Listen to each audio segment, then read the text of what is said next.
How to autosave Snapchat pictures to your gallery on Android.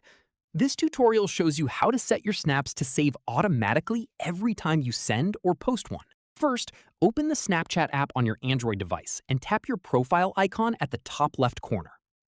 From there, tap the gear icon at the top right to open Settings. After that, scroll down until you reach the Additional Services section. At this point, look at the very bottom of that section and tap on Memories. From there, you'll see the Save Destinations option.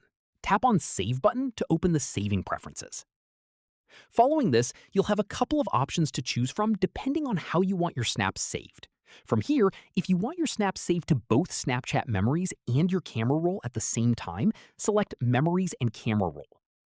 After that, if you'd rather skip Snapchat memories entirely and only save directly to your gallery, go ahead and select Camera Roll Only instead. Finally, once you've made your selection, your snaps will automatically be saved to your preferred destination every time you send one or post to your story.